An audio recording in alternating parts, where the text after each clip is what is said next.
Ang Nidalong J, Armor ng Dragon, Jen He Jade Sword Method, / Ego EE. Huwag kang mag-alala kung nasaan si Mu, little sister, kung hindi, patay na ako.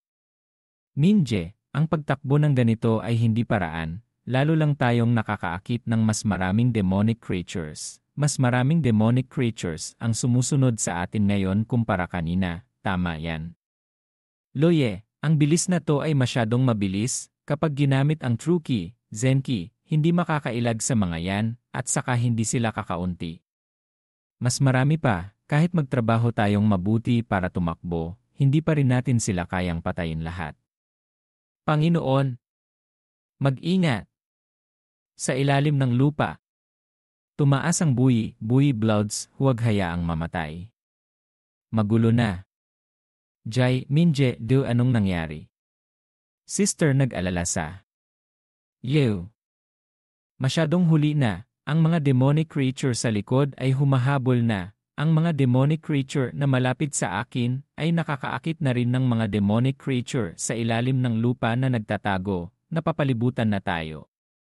Ang sugat ay hindi gaano kalalim, hindi na natin kayang tumigil dito, kailangan nating mabilis na magtago. At saka ang sugat ng Panginoon ay may demonic key, yay, na pumapasok, kung hindi pipigilan ang demonic key, yay, lalaki ang sugat. Huwag kang magkakamali.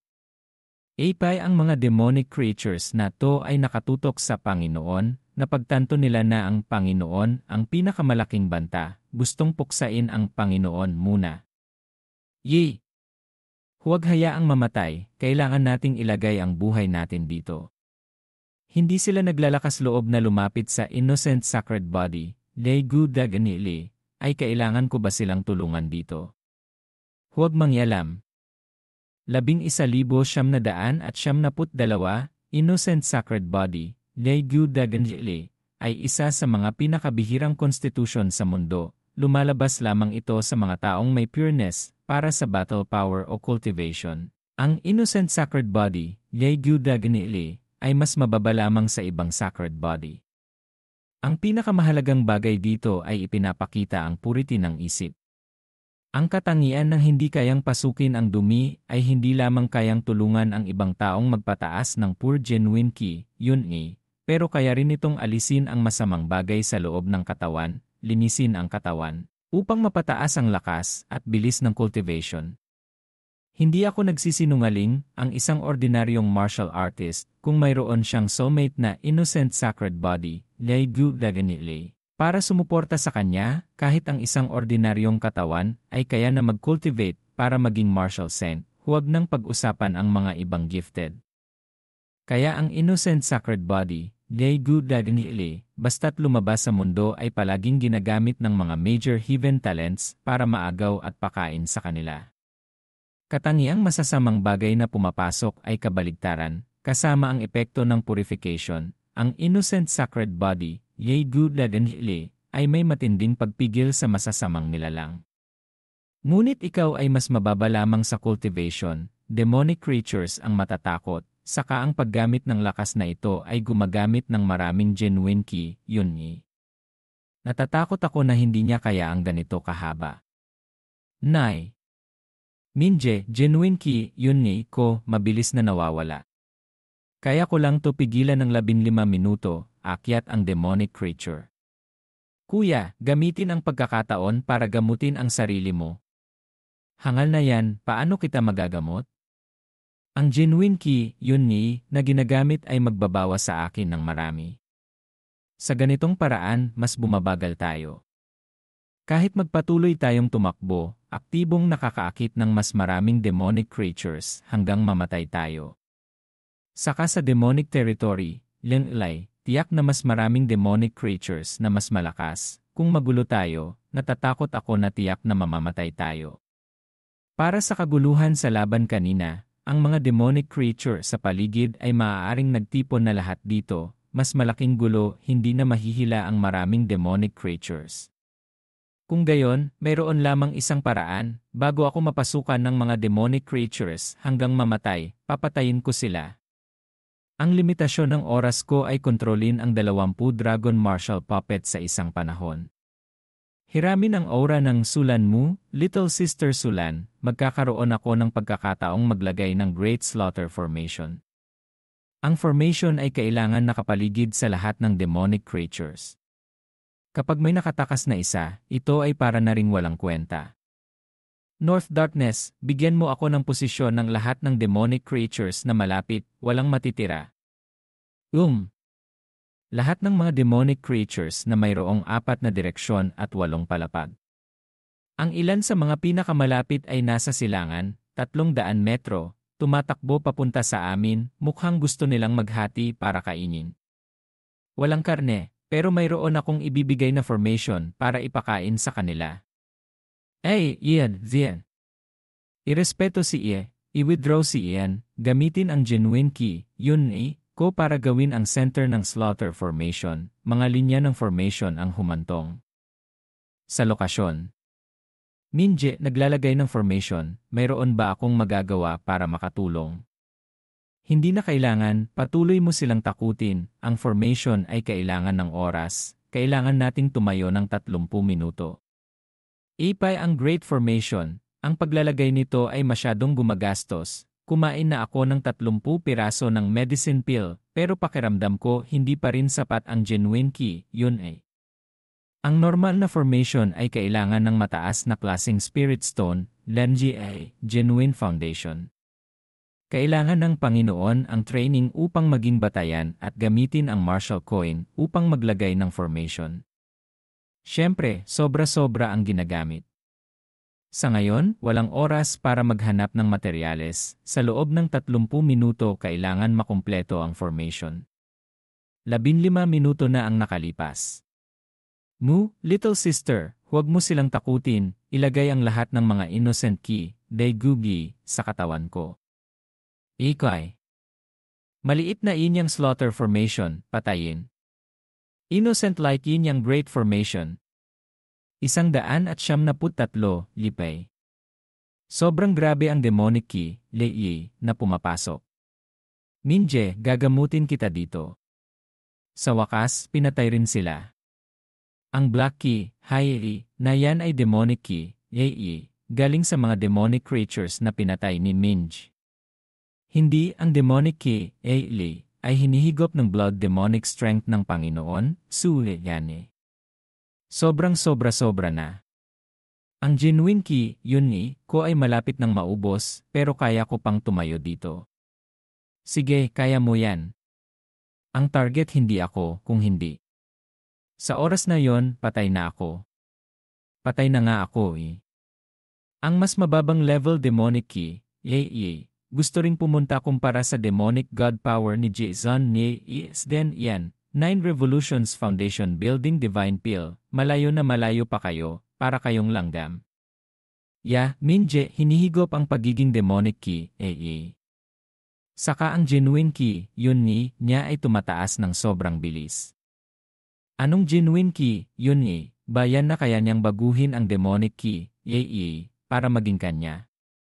Sa pagkakataong ito, lalakas ng sobra si Youthmin.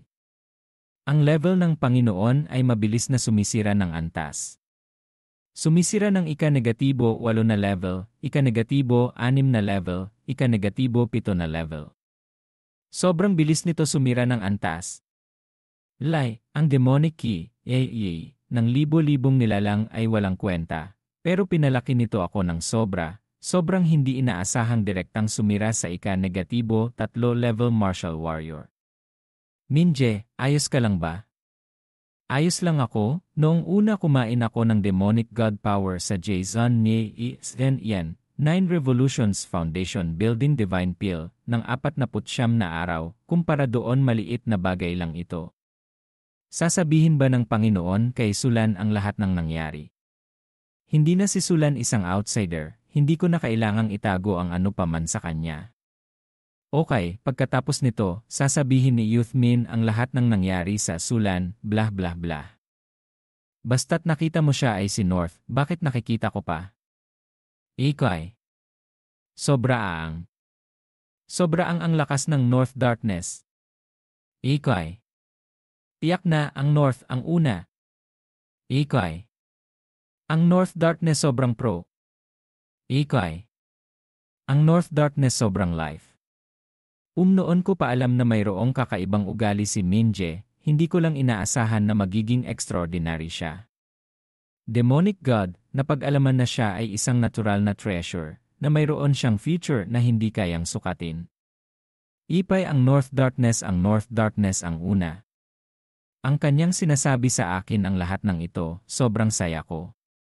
Yaang ilang bagay maghihintay na lang na mabago mo ang Sleeping Dragon board na manguna bago sabihin. Mukhang kailangan ko nang sabihin ngayon, para sabihin ang totoo, ang pangalan ko ay Yubien Nikyo, ang pangalan sa labas ay si Sulan, ang Sulan ay isa lamang alias sa akin.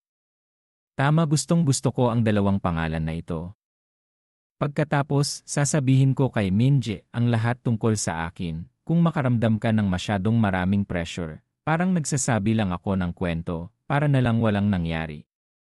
174, diyan. Ang translation hindi maganda, pero umaasa pa rin na kaya mong basahin ito. Ang Jade family namin noon ang pangunaing Golden Royal family ng Vermilion Bird Dynasty, na mayroong 13 dakilang general, 13 unang klaseng dakilang opisyal, 6 pa ang gumawa ng Lord. Ang mga ancestor ay naging sworn brothers ni dakilang emperor noong taong yon, masasabi na marami silang nagawa. Sa mga sitwasyon na yon, ang mga disipulo ng Jade family, kahit anong talents meron sila ay pwede silang pumasok sa isa sa 5 dakilang paaralan ng Vermilion Bird Academy para sanayin. Pumasok sa mga dakilang sekta, sumali sa sacred ground hindi naman mahirap. Pero may delikado sa mataas na lugar. Sa henerasyon ng High Ancestor, ang mga miyembro ng Jade family ay nasangkot sa pang-agaw ng trono. Ang pagtulong sa emperor ang sanhi ng pagpigil ng dakilang emperor. Sa maikling panahon, 3 martial gods ng Jade family ang nakaligtaang magpunta sa Kairi above Aire, Tinwitin. 20. Martial Saint ang nawala ng hindi alam, mayroong ginawa silang pigilin at iba pa. Sa henerasyon ng ancestor ko, naging mababa kami sa 5 dakilang pamilya, at anumang oras ay pwedeng mahulog sa Silver family. Simula noon, umaasa kami na babalik ang glory noon. Ginagamit nila ang lahat ng paraan. Pagkatapos mawala ang martial god, wala ng martial saint ng Jade family ang gustong tumayo ng totoo, mahirap na talaga. Hanggang ako at ang little sister ng clan na si Jadeling ay ipinanganak. Ang Jadeling ay isa sa mga kaakit-akit na katawan na walang kapantay na nakakaakit ng mga lalaki. Ako naman ay ipinanganak na innocent treasure body na malaki ang tulong sa kasama sa buhay. Para sa pagbawi sa dating glorya ng pamilya, pinlano ng pamilya na ipakasal ako sa Crown Prince ng Vermilion Bird. Si Jadeling naman ay ipakakasal sa Duke Wei na mayroong pinakamataas na potential. Ang 2 taong ito ay mayroon silang pagkakataong manahin ang trono. Ang 2 side na ito ay may importanteng halaga na hindi kayang hayaan ng Jade family na matalo. Kaya noong bata pa ako, tinuruan ako ng etiketa at ginamit ng clan ang lahat ng kanilang mga gamit para tulungan akong mag-cultivate. Ang kwento ay magpapatuloy ng ganito, pero noong 10 taong gulang ako, muntik na akong mapatay, kung hindi ako naligtas ng clan elder, magiging miserable ako. Alam ko lamang na ang gumawa noon sa akin ay si Jadeling at mga kasama niya. Bakit ako papatay ni Jadeling? Ang aking innocent treasure body ay may benepisyo sa cultivation ng kasama sa buhay. Tama, ang natural charm body ni Jadeling ay kayang makaakit ng mga lalaki, pero kukunin rin nito ang essence key nila at gagamitin. Kaya't umaasa ang mga miyembro ng clan na ipakasal ako kay Crown Prince Jiang na mayroong pinakamaraming authority. Nakita ni Jadeling ang bagay na ito at gusto niya akong patayin at palitan ako. Hindi ba yun tatanungin ng mga kapamilya mo? Ang 2 ama ni Jadeling ay may mga elder na may malaking authority sa Jade family. Ang ama ko ay isang maliit na martial artist, ang layo ng levels ay masyadong malaki. Hindi kayang sabihin ang mga balita kay family head, Jaye, kahit kayang sabihin hindi maglakas loob gawin ang ano paman. Pagkatapos nakaranas ako ng maraming delikado. At kahit ang aking ama ay nawala. Pagkatapos ang aking ina ay nag-alala na lahat, hindi nagtagal nagpakamatay rin siya, iniiwan akong nag-iisa sa mundong to. Alam ko na kung magpapatuloy ito, tiyak akong papatayin kaya't tumakas ako sa malalayong maliliit na lugar na nagtatago ng pagkatao at sumali sa Crimson Blood Gate, CXCN. Umaasa na kaya kong lumaki at kontrolin ang sarili kong destiny. Ang pagpapakasal kay Crown Prince hindi naman masama, hindi mo ba gusto yon? Huwag mo yan sabihin, basta't nandito ako sa iyong side, kapag gusto mo akong paalisin, huli na. Noong bata pa ako nagkasundo na kami kay Crown Prince Jiang, ngayon future Crown Prince pa rin ako sa pangalan, kaya dati hindi ako naglakas loob na makipag-usap sa'yo, natatakot ako na kapag nalaman ni Crown Prince Jiang ang tungkol sa atin, wala na tayong matataguan. Anong kinatatakutan, huwag mong sabihin na siya ang Crown Prince, kahit siya pa ang Vermilion Bird Emperor hindi ako matatakot. Huwag kang magbiro. Alam mo ba anong talento niya? Kahit siya pa ang Crown Prince, isa lamang siyang posible na siya ang God Body sa legend. Tama siya ang God Body. Hindi ko yun nakalain, totoo. Hindi yun mali, siya ang Vermilion Bird God Body, 23 na taong gulang pa lamang at martial ruler na siya, posible rin niyang masira ang level sa kahit saan. Bukod pa rito, sumali siya sa Eternal God Mountain na sobrang ambisyoso, na gustong magtayo ng dakilang sekta. Ang Vermilion Bird God Body ang isa sa mga mas malakas God Body na meron sa mundong to. Pwede kitang higitan, tama, basta kainin mo ang demonic God. Tama, ngayon kailangan ko lang pumunta dito at maghanap ng monsters at pumunta sa level kagaya ng isang laro. Kailangan ko lang maghanap ng monsters, tapos kailangan niyang magtrabaho para mag-cultivate. Kung ganun, kay Jadeling, hindi ka ba magpapakasal sa Duke Wei? Hindi ko alam ang tungkol dito. Sa kanya at kay Duke Wei ay walang engagement, pero sa ugali niya sigurado akong lalapitan niya si Crown Prince Jiang. Sa ngayon, hindi ko alam kung anong plano niya. Kung may mga clan member si Jadeling na may malaking power, kapag kinuha nila ang pagkakataong mapakasalan siya kay Crown Prince imbes na kayo. Hindi ko rin naintindihan ang ano paman. Hanggang sa nagkaroon ako ng pagkakataong makita ang isang ancient book. Ang innocent body ay pwede raw itanim basta't pagkalipas ng 10 taon pwedeng ilagay yon. Babae, gagamit ng plano. Natatakot ako na gugustuhin nilang kunin ang kapangyarihan ni Jadeling para maging complete God body, at pagkatapos pakasal kay Crown Prince Jiang, sa charm body niya, natatakot ako na ituturing siya ni Crown Prince Jiang bilang isang laruan lamang. Ang innocent body hindi kapareho. 175, sigurado ako tungkol dito, kaya't tumatakas ako. Maswerte naman, hindi naman ako masama sa bawat oras na ginagawa kong hindi okay para maging okay, Yipei. Naintindihan ko na, pagkatapos, ang sinuman ay papasok sa gate ko, kapag bumagsak sa lugar na delikado, kahit hindi lumabas ang taong yon. Natatakot ako na mahirap itong gawin, kaya't kailangan kong mabilis na kumalat sa Vermilion Bird Crown Prince upang protektahan si Sulan sa hindi okay na bagay na yon. Sa memorya ng North Darkness, noong araw ang Heaven Palace ay may innocent God Body. God Body. Hindi, natatakot ako na wala ng ibang innocent God Body maliban kay Sulan. Kung ganoon, dapat 3 disipulo ng Sword Pool kunin ang information para gawin ang innocent God Body. Basta't ilabas ko ang innocent God Body, siguradong pupunta si Crown Prince sa kanya. Sa lakas na meron ako ngayon hindi ko kaya guluhin ang Heavenly Jade. Napagaling mo na lahat ang sugat mo, umalis na tayo. Saan pupunta? Papahanap natin ng monsters sa Demon Territory. Sigurado akong hindi pupunta doon ang 3 disipulo, kaya't ito ang pagkakataong burahin sila. Napunta na rin sila dito. Dati naririnig ko na delikado ang Demon Territory, pero hindi ko akalain ganito katakot. Nawalan na ako ng kamay, maswerte naman na nandito ako.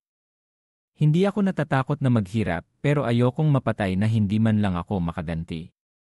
Ngayon hindi ko na alam kung buhay pa ba siya. Nagpapasalamat na lang ako sa Heavenly Treasure na nagawa kong hanapin. Ngayon babalik na ako at sasabihin ang impormasyon sa Royal Palace. Kahit patay na siya makakakuha pa rin ako ng rewards. Sa'yo pa rin napunta. Hindi ko akalaing buhay pa kayo. Gagamitin niyo ang Marshall Coin para patayin ako, sa tingin niyo ba talaga makakauwi kayo? Tingnan niyo ang mga mukha niyo. Sa talento niyo, tiyak na walang epekto yan sa'yo. Sinubukan nila ng gumamit ng Marshall Coins para gumawa ng ingay para hikayatin ang mga demonic creature na pumunta dito, ngayon lang namin napagtanto. Napakaraming demonic creatures, mamamatay rin kayo, yun lang ang naiisip ko. Sa susunod isisigurado kong hahayaan na kitang mamatay. Mamamatay ka lang. Hindi ko inakala na ang innocent sacred body ay mayroong kapangyarihan na gaya ng sa spirit beast. Ang demonic creature tumakbo na lahat. Mayroon pa tayong tinatago sa kanila. Tama para bantayan hanggang masugatan sila, para wala akong oras para tulungan sila.